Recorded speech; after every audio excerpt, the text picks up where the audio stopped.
नमस्कार, मी सचिन आवाड LS मराठीमध्ये तुम्हा सर्वांचं स्वागत करतो।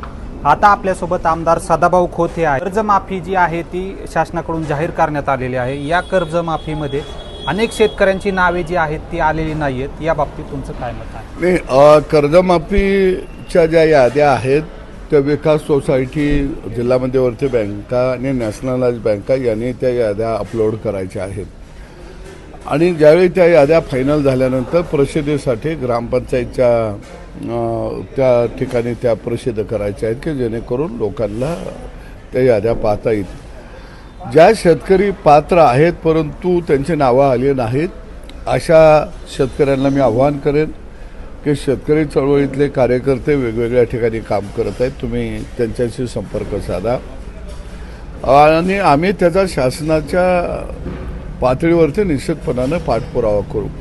कारण पात्र असणारा शेतकरी वंचित राहिला नाही पाहिजे ही भूमिका सरकारची आहे, या राज्याच्या मुख्यमंत्र्यांची आहे आणि म्हणून पात्र शेतकरी हा वंचित राहता कामा नये या दृष्टीनं आम्ही सुद्धा कसोशीनं त्या ठिकाणी प्रयत्न करत आहोत। ज्या तक्रारी उपलब्ध होतील त्याच्यावरती निश्चितपणाने पाठपुरावा केला जाईल। कर्जमाफीबाबत तुम्ही पाठपुरावा करणार असल्याचं सांगितलं आहे। तसंच आपण दौंड तालुक्यातील सिमेंट कंपन्यांच्या प्रदूषणाचा मुद्दा देखील तुम्ही सभागृहामध्ये उपस्थित केला होता। आता याचा पुढील पाठपुरावा तुम्ही कशाने? नाही, हे काय की उद्योगाला कधीही आमचा विरोध नाही, पण उद्योग उभा राहत असताना त्या उद्योगामुळं प्रदूषण होता कामा नये याची काळजी खऱ्या अर्थानं प्रदूषण मंडळानं घेणं अत्यंत गरजेचं आहे। उद्योगाच्या सांडपाण्यापासून शेतीचं नुकसान होता कामा नये, पिण्याच्या पाण्याचं नुकसान होता कामा नये, त्याच्यावरती ज्या काही पिण्याच्या पाण्या जे दूषित झालं तर मोठ्या प्रमाणामध्ये रोगराई वाढत असते आणि म्हणून सरकारनं काही नियम केलेले आहेत, ते नियम ज्या कंपन्या पाळत नसतील त्याच्या विरोधामध्ये आम्ही आवाज निश्चितपणानं उठवत राहू।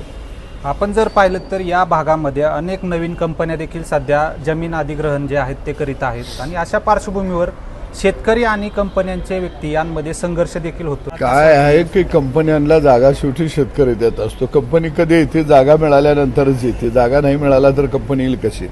पण एक मी तुम्हाला सांगेन की उद्योगाची सुद्धा वाढ होणं गरजेचं आहे। शेवटी आपल्याला रोजगार उपलब्ध करायचा आहे, तरुणाच्या हाताला काम द्यायचं आहे, पण हे उद्योग उभा राहत असताना त्याचे नियम अटी ज्या काय आहेत प्रदूषणाच्या संदर्भामध्ये त्या काटेकोरपणानं पाळल्या गेले पाहिजेत। जे पाळणार नाहीत त्यांच्यावरती कडक कारवाई केली पाहिजे।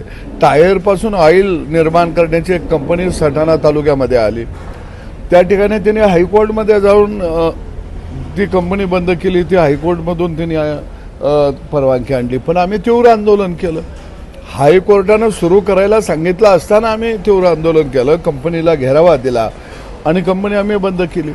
शेवटी जनतेच्या आरोग्याशी खेळ खंडोबा करून कोणताही उद्योग उभा राहत असेल तर त्याच्या विरोधामध्ये आम्ही संघर्ष करू। आता जर आपण पाहिलं तर राज्यामध्ये पुन्हा एकदा मराठा विरुद्ध ओबीसी अशी सुप्त संघर्ष होण्याची शक्यता जी आहे ती असणार आहे। काही ओबीसी दाखले देखील सध्या रद्द करण्यात आल्याचं जरांगे पाटलांकडून सांगितलं जातंय, तर या बाबतीत तुमचं मत काय? बघा, आरक्षण ही जी काय गोष्ट आहे ही प्रचंड गुंतागुंतीची आहे। आरक्षण लोक का मागायला लागले याच्या मुळाशी जाणं गरजेचं आहे, कारण शेती व्यवसाय तोट्याचा राहिला, ग्रामीण भागातल्या तरुणाच्या हाताला काम नाही राहिलं आणि याचा सगळा परिणाम की आरक्षणाच्या माध्यमातून काही आपल्याला लाभ घेता येईल का? सरकारी बाबू बनून सरकारच्या तिजोरीवरती डल्ला मारता येईल का? सरकारचं जावाई बनता येईल का? कारण एकदा का सरकारचं जावाई बनलं की आयुष्यभराची 2 पिढ्याची कटकट संपून जाते आणि म्हणून खऱ्या अर्थानं लोक आरक्षणाची मागणी घेऊन पुढे यायला लागले।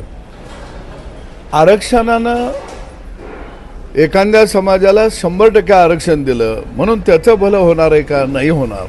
पण ज्यांना आरक्षण गेली 50 वर्षे दिलं गेलंय तो समाज गावोगाड्यापर्यंत जर आपण अभ्यास केला तर सगळ्यांचं मग भलं झालेलं आहे का? सगळे सुखा समाधानात आहेत का? नाही आहे। त्याचं उत्तर नाही येईल, कारण नोकऱ्या 2% आहेत। आज पुण्या शहरामध्ये MPC UPCचा अभ्यास करायला मुलं दरवर्षी सगळी संख्या मोजली तर 12 ते 13 लाख आहेत आणि दरवर्षी नोकऱ्या किती आहेत?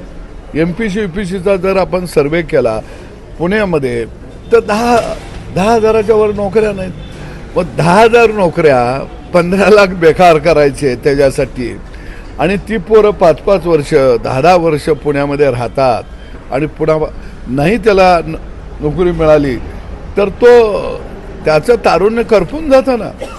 आणि म्हणून शिक्षण पद्धतीमध्ये सुद्धा आपल्याला बदल करावा लागेल, व्यावसायिक शिक्षण पद्धत आणावी लागेल आणि जागतिक मार्केट डोळ्यासमोर ठेवून खऱ्या अर्थानं तरुण उद्योजक आपल्याला बनवावं लागेल. आम्ही अनेक दिवस झालं म्हणतो की शेती हा उद्योग माना, त्याच्यामध्ये सुद्धा एक उद्योगाचा दर्जा द्या, तिथेही मोठी रोजगाराची निर्मिती होईल. आणि म्हणून आत्ता आरक्षणाच्या संदर्भामध्ये लढे या महाराष्ट्रामध्ये अलीकडं मोठ्या प्रमाणामध्ये तीव्र झालेले आहेत. आणि आता तुमच्या लक्षात येईल, आता सुरू होईल, आता एकदा मराठा आरक्षणवाले रस्त्यावर येतील, त्याच्यानंतर OBCवाले येतील, त्याच्यानंतर आदिवासी येतील, आमच्या आरक्षणाला हात लागला नाही पाहिजे. पुन्हा ST SC वाले रस्त्यावर येतील, आमच्या आरक्षणाला धक्का नाही लागला पाहिजे. पुन्हा संविधान बचाववाले रस्त्यावर येतील, त्याच्यानंतर हिंदुत्व खतरे में आहे म्हणणारे रस्त्यावरती येतील. कारण सामान्य जनता संकटात आहे, तिला रोजगार नाही आहे, त्यांच्या खिशात पैसा नाही आहे, शेतीचा दुरावस्था झालेली आहे. याच्यावर कोणी आंदोलन करत नाही. भावनिकतेवरती सगळे आता अस्वरूढ होऊन सगळे नाचत यायला लागलेत. बघा तुम्ही, एक झालं की एक येतंय, एक झालं की एक येतंय. म्हणजे लोकांनी किती दिवस हे पाहत बसायचं, हा सुद्धा एक माझ्यासारख्या माणसाकडे पडलेला प्रश्न आहे. सरकारने या सर्व प्रश्नांवरती कशा रीतीने तोडगा काढला पाहिजे, तुम्हाला काय वाटतं? सरकार काम करत असताना एक गोष्ट आहे तुम्हाला सांगतो, जे कोण बोलत असतात, वेगवेगळे विषय घेऊन रस्त्यावर येत असतात, त्यांना बरं काय वाटतं असं सरकार बोलतं, खरं बोलत नसतं. सदाभाऊ खोत यांच्याशी चर्चा जी आहे ती केलेली आहे आणि विविध मुद्द्यांवरती त्यांनी त्यांचं मत जे आहे ते आपल्याशी बोलताना व्यक्त केले. LS मराठीसाठी रिपोर्टर सचिन आव्हाड, दौंड.